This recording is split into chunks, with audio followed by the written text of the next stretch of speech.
მესამე მაყურებელს ეს არის დაცინვა საზოგადოების და ჯარიმის გამოწერა იმ ადამიანის მიმართ, რომელიც რამის სიკვდილს გადაურჩა სასწაულებრივად და მადლობა ღმერთს პირდაპირ ეთერში ყველა ვნახეთ მასზე მის ოპერატორზე განხორციელებული წარმოუდგენელი მიზანმიმართული თავდასხმა, რომელიც არის გამოუძიებელი და საქმე დევს თაროზე, შემოგდებული აქვს თაროზე და არიზიებენ სისხლის სამართლის საქმეს ამ შემთხვევაში, სადაც პირდაპირ ჩანდა ადამიანზე მიზანმიმართული თავდასხმა, რომელიც ძალიან რისკებს შეიცავდა მისი სიცოცხლესა და ჯანმრთელობისა და პარალელურად ხედავ დაცინვას ადამიანის მიმართ და ეს ჯარიმების გამოწერა. ეს პროფესიონალები არიან ჯარიმების გამოწერაში, ბატონო? მისი პროფესიული მოვალეობის შესრულების დროს ზუსტად. ეს ამძიმებს. ხო და ესენი არიან ყველა ჯარიმების დიდოსტატები არიან საქართველოს მოქალაქეებზე ჯარიმების დაწესების, მაგრამ კონკრეტულად ეს ფაქტი არის დამცინა, უპირდაპირ შეიძლება ითქვას, როდესაც სახელმწიფო არიძიებს მის მოქალაქეზე, ვერ არა, მე ამ შემთხვევაში დარწმუნებული ვარ, სხვანაირად როგორ შეიძლება რომ ვერ იძიებდეს ერთ ფაქტს, ორ ფაქტს, როგავას ფაქტია, სამი ფაქტი, მარიამ გაფრინდაშვილის ფაქტი, რომელიმე როგორ ვერ გამოიძიეს ამ შემთხვევაში. და ხედავთ რომ ეს საქმე გამოუძიებელი დევს ეგრეთ წოდებული ფორმა ნომერი 1 შემოგდებული თაროზე, გამოძიების დაწყების აღრიცხვის ბარათი და შემოგდებული თაროზე და პარალელურად ეს ადამიანს აჯარიმებენ. აი ეს არის და ეს. დაცინვა არის. ხათადია საკითხს ექნება სამართლებრივი მსვლელობა. უნებრივია ექნება და დარწმუნებული ვარ ექნება, მაგრამ თვითონ ფაქტია ამას რძენი. ლევან, მოდი გადავიდეთ სხვა საკითხზე.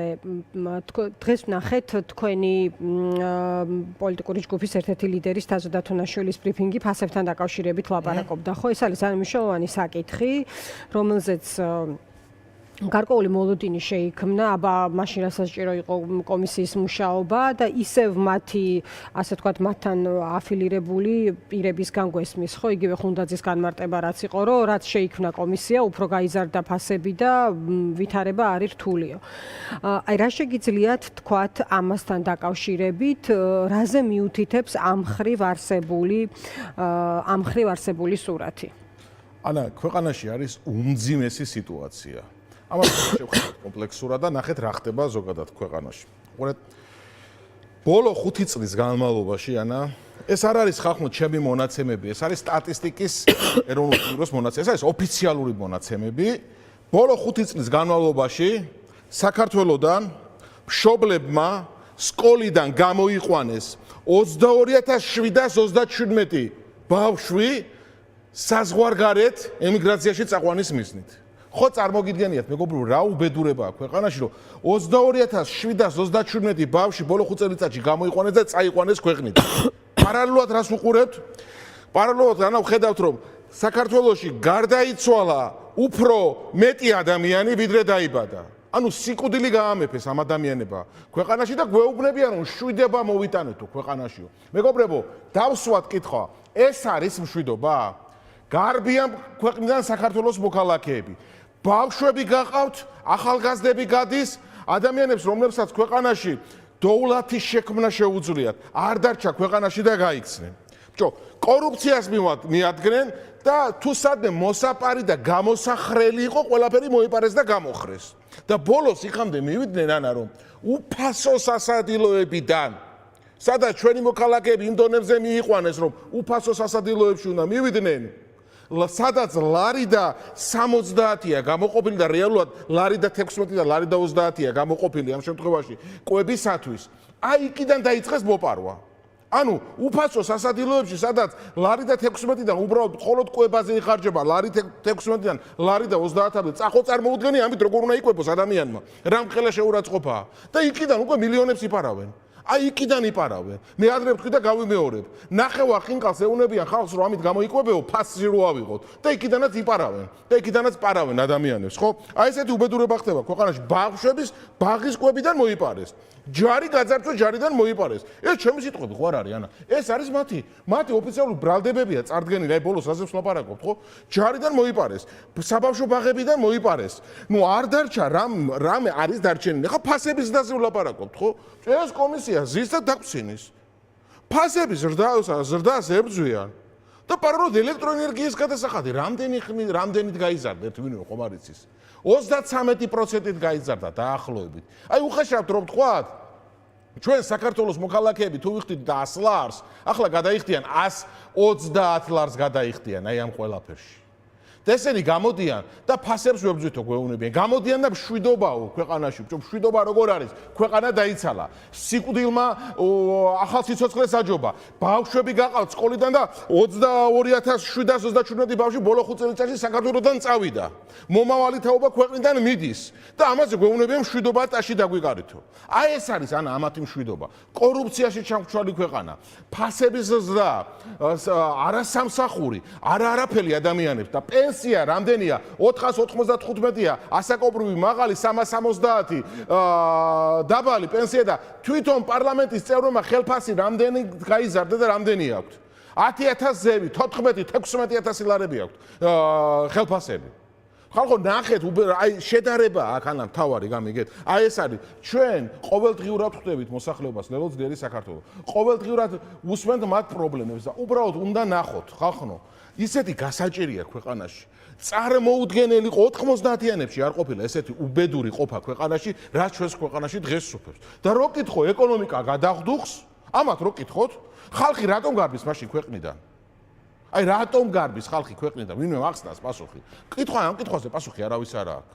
უბრალოდ გაამეფეს ქვეყანაში შიმშილი, გაამეფეს ქვეყანაში სიკვდილი, რასაც ქვია, იმიტომ რომ ახალი სიცოცხლე და სიკვდილს შორის შედარება ნახეთ, როგორი არის. პარალელურად მომავალი თაობას კიდევ მშობლები ხელს გარბიან ქვეყნიდან და ეს არის მშვიდობა ხალხო? არასრულწლოვანები თვითონ მიდიან ახალგაზრდები, რომლებმაც დოვლათი უნდა შექმნან ქვეყანაში და ამათ რო შეხედოთ, უტიფრად გეტყვიან, რომ ქვეყანაში მშვიდობაო. ქვეყანაში ყველაფერი კარგად არისო. აი ეს არის და ეს შეიძლება ითქვას. ფასების ზრდა, რისი ფასების დამრეგულირებები არიან, ანა ესე მითხარით. რა ფასები ამათ უნდა დაარეგულირონ? ზიანი კომისიას რაღაცა მოიწყვეს კომისია და ყოველ დღე რამდენ საუბრობენ ფასების ზევით მიდის და კოსმოსში მიდის ფასები. ეს იყო დაცინვა საქართველოს მოქალაქეების. და ვისაც ეუბნებიან, რომ თქვენი ფასები უნდა დავარეგულიროთ, იმ ადამიანების ხელფასებს გადახედეთ, ხახნო. რამდენი აქვს ხელფასი გადახედეთ? 10000 ზევით აქვს ხელფასი და პენსიონერებს, რომელსაც 370 ან ასაკობრივად 495 ლარი აქვს პენსია. იმას ეუბნებიან, რომ კარგადაა ყველაფერს დაგერეგულირებთო. ლევან, პასუხისმგებლობაზე ლაპარაკობდნენ დღეს თქვენს გუნდში, რომ უნდა დადგეს პასუხისმგებლობის საკითხი ამ გადასახედიდან, ანუ თქვენი პოლიტიკური ძალის შეფასებით იმ ტყუილების გამო, რომლითაც, ასე ვთქვათ, ყვებავდნენ მოქალაქეებს, რომ იმუშავებდა კომისია, დაიკლებდა ფასები, ხა თორშდები აპრილის ბოლოს რაღაც გარკვეული უნდა დაასრულოს კიდეს მუშაობა, ხო, ამ კომისიამ თუ არ გახანგრძლივდა ამ პერიოდის განმავლობაში, არ ვიცი. თუმცა ამ ხრივ, ვთქვათ, პროგრესს რეალურად ვერ ხედავს, ხო, საზოგადოება და პირიქით საპირისპირო სურათია და მოვიყვანე კიდეც ხუნდაძის განმარტება, ერთ-ერთი წარმომადგენლის ხალხის ძალის, რომელიც ამბობს, რომ მუშაობს კომისია, მაგრამ უარესი სურათია მიღებული. რა პასუხისმგებლობაზე საუბრობთ თქვენ? პასუხისმგებლობა არის ამათი ბუნებრივია, ხო, რაც ქვეყანაში ხდება, რაზეც საუბრობ, ჯარიმების გაზრდა, კორუფცია, მაქსიმალური წნეხი საქართველოს მოქალაქეებზე და ფასების ზრდა. როდესაც საუბარი არის პასუხისმგებლობაზე, არის პასუხისმგებლობის ორი სახე, ანა. ეს არის პოლიტიკური პასუხისმგებლობა და სამართლებრივი პასუხისმგებლობა. პოლიტიკური პასუხისმგებლობას ღებულობს გუნდი ამ შემთხვევაში, ის გუნდი თვითონ, რომელსაც ელემენტარული სამართლებრივი გაგება აქვს საერთოდ და პოლიტიკურადაც უყურებდა ადამიანებს, რომელსაც აქვთ შერჩენილი იმის განცდა, დარჩენილი იმისა, რომ რაღაცა პასუხისმგებლობა გააჩნიათ საკუთარი ქვეყნის წინაშე, ცოტაოდენი მაინც. მაგრამ არავინ ველოდებით, ახლა ბუნებრივია ამათგან რომ პასუხისმგებლობას თვითონ აიღებენ, მაგრამ მათ საზოგადოებამ უნდა დააკისროს.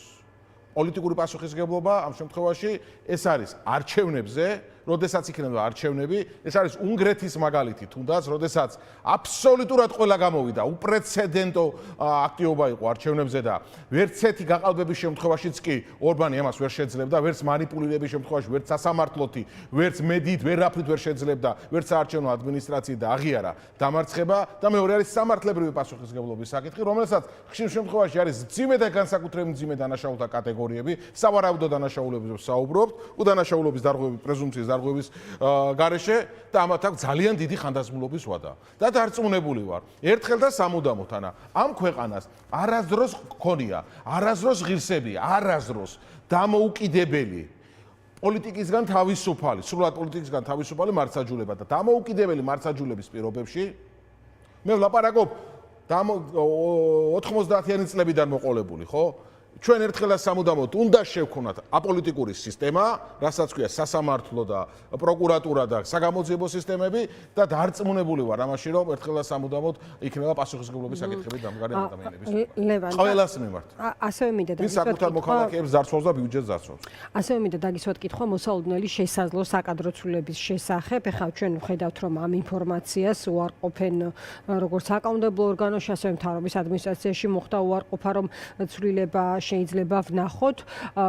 დღეს დილიდან არის საუბარი იმასთან დაკავშირებით, რომ ტევ-პირველის წყაროს ინფორმაციით, ტევ-პირველის საინფორმაციო სამსახურის ინფორმაციით შესაძლოა ვნახოთ საკადრო გადაადგილება გეკა გელაძე თავდასხმაში, ხოლო ირაკლი ჩიქოვანი დიპლომატიურ მისიაში. თქვენ ხშირად გილაპარაკიათ იმაზე, რომ შესაძლოა რაღაცამ გადაადგილებებსაც დიდი, თქვათ, მნიშვნელობა არ ქონდეს, ამგვარი შეფასება მახსენდება სხვა პერიოდში გაკეთებული, მაგრამ მაინც მინდა კითხოთ, აი რამდენად მოსალოდნელი შეიძლება იყოს ამგვარი გადაადგილება და ესეც რა მიზანს შეიძლება ემსახურებოდეს ამ შემთხვევაში. მოდი ასე ვთქვათ. ეხლა დღეს ოცნებაში როგორც ვკითხულობ, უარყოფენ და თან ვოლსკის კომენტარია, რომ აი ჩვენი ოპონენტების მიზანია, რომ რაღაც არასტაბილურობის განცდა შექმნან საზოგადოებაში, რომ თითქოს იქნება რყევები და გადაადგილებებიო და ამას არ ადასტურებენ. საზოგადოება ხედავს ყველაფერს. ეხლა რა შემოგითვალეთ ფაქტები. რა დღემდე, რა მდგომარეობამდე რა დღეს შეაგდეს ჩვენი ქვეყანა. ახლა კარუსელზე ამ შემთხვევაში ვის აიყვანს და ვის ჩამოსვამენ? ამას რა მნიშვნელობა აქვს? ამას ხო არსებითი მნიშვნელობა არ აქვს. ამაზე ძირითადად ფოკუსირებას ნუ გავაკეთე, მე არ გავაკეთებ პირველ რიგში, იმიტომ რომ ჩვენი ქვეყნისთვის ამას მნიშვნელობა არ აქვს. ერთი ჩანაცვლება მეორეთი და ამ კარუსელის ტრიალში ვინ რა ადგილს მიუჩენენ და სად დაჯდება და სად არ დაჯდება, ხო? აქ სისტემაა ხალხო მთავარი. თორე სისტემის სახურები ყოველთვის მოინახებია და ყოველთვის მონახავია. აქ სისტემაა მთავარი. და ამ სისტემასთან დაკავშირებით ამ სისტემიდან გამომდინარე რა სიმახინჯეებია, სიმახინჯე კი არა, დანაშაულებია ჩადენილი ჩვენი ქვეყნის წინაშე, მე აგერ მოგიყევით ახლა. იმიტომ რომ ქვეყანა დაიცალა, საქართველოს მოქალაქეები ქვეყნიდან გარბიან, 22727-მა ბავშვმა ბოლო 5 წლის განმავლობაში მშობლება მოკიდეს ხელი და წაიყვანეს ქვეყნიდან, აი ეს არის უმთავრესი. აი ამათმა გამოიწვიეს ეს. თორემ კარუსელზე ვინცა დაჯდება, ამას ამ შემთხვევაში არსებითი და გადამწყვეტი ჩემთვის და ჩემი პოლიტიკური გულისთვის მნიშვნელობა არ აქვს. რომ ვინ სად რა ადგილას იქნება ამ შემთხვევაში, ხო? კორუფცია ქვეყანაში არ დარჩენილა. ანუ ყურეთ როგორი სიტუაცია, ამათ რო კითხოთ. გეტყვიან რომ არ ვარსაც შეიძლება თქვა ბოლო 2 წელიწადია ხო ყობახიძეს რო კითხო შეიძლება თქვას რომ ქართული ეთნობა ხელისუფლებაშიო და მანამდე ვინ იყო არც გაიხსენონ. იმიტომ რომ ანუ მინი რევოლუციის განცდას აყურეთ რა ხდება წინა ხელისუფლება, ანუ მათი ხელისუფლების პირობებში 80% დროისა 2012 წლიდან გამოყოლებული დღემდე გამოდის რომ კორუფციაში იხჭობოდა ქვეყანა და არის ბუნებრივია ესე და ახლაც გრძელდება და ესენიც აღიარებენ ამას. ანუ პრემიერ-მინისტრი, თავდაცვის მინისტრი, სამინისტროების ხელმძღვანელები და მაღალი თანამდებობის პირები, მინისტრის მოადგილეები. ჩვენ ნახეთ წარმოუდგენელი კორუფცია, მილიონების ამოღება ჩხრეკის შედეგად სახლებიდან. აი ეს ვნახეთ, ანა. ეს არის ყველაფერი საქართველოს მოქალაქეების ხარჯზე გამდიდრდება ბიუჯეტის ფულის ძარცვა, ტენდერებში როგორ მონაწილეობა და ასე შემდგომ და ეს არის აქ მთავარი. აი ეს არის მთავარი და მთავარი არის რომ საქართველოს მოქალაქეებს უნდა გქონდეს მომავლის იმედი. არც ამ დროს არც შემთხვევაში არ შეიძლება ანა არჩევნების ამ შემთხვევაში არჩევნებზე ისეთი სიტუაციის შექმნა რომ მაინც არაფერი გვეშველება. არა მეგობრებო, თუ საქართველოს მოქალაქეები დავირაზმები და დაირაზმებიან არჩევნებზე, ეს ხელისუფლება შეიცვლება. ამაში ვარ დარწმუნებული. და აგერ არის უნგრეთის მაგალითი, სადაც ხალხო წარმოუდგენელი იყო, მედიას თავიდან ბოლომდე თითქმის აკონტროლებდა. საარჩევნო ადმინისტრაცია და საარჩევნო სისტემა ისეთი უნდა მათ რო ქონდათ, ავტოკრატიული, წარმოუდგენელი. სამართლო სისტემა თავიდან ბოლომდე ჯიბეში ჰქონდათ და მაინც ხალხის აქტიურობა გადაწონა და ხალხის აქტიურობამ გაიმარჯვა. მე დარწმუნებული ვარ, რომ საქართველოს მოქალაქეები გაიმარჯვებენ საბოლოოდ. ხო, ხალხის აქტიურობასთან ერთად ამავდროულად რწმენა იმ უნებრივია რწმენა უნდა და ჩვენ ლელოს ძლიერი საქართველოს რომელიც ქონდა მადიარს და მათ შორის მისმა ძალისხმევამ დაემარცხებინა და გაეკარწყლებინა ის ნარატივი რაც ქონდა ორბანის მადიარს ანა უყურეთ და დავასრულებ არაზროს ხო ერთკომპონენტიანი არ ყოფილა ანუ ამის თქმა და უნგრეთის მაგალითი არ არის ერთკომპონენტიანი ამის კომპონენტიანი კი არა პირდაპირ ასახვაში იმასთან დაკავშირებით რომ არჩევნების ამ შემთხვევაში გადახაზვა არ შეიძლება და ავტოკრატიასთან არჩევნების გზის შეიძლება დამარცხება ამ შემთხვევაში არ უნდა ჩვენ გაუნელოთ ხალხს იმის განცდა რომ და არ უნდა უთხრათ რომ არჩევნებით არ გამოვა არაფერი მადიარმა თქვა მიუხედავად ამ ყველაფრისა ან ვინმე უნგრეთში თქვა რომ არჩევნებს აზრია რა ხო არა ჩვენ ელო ძლიერი საქართველოს ვამბობთ ყველა კანონიერი კონსტიტუციური მეთოდით უნდა ვიბრძოლოთ და ხელისუფლება შეირჩება არჩევნებით და არჩევნებს აქვს უდიდესი აზრი და უდიდესი შესაძლებლობა ხელისუფლება შეიცვალოს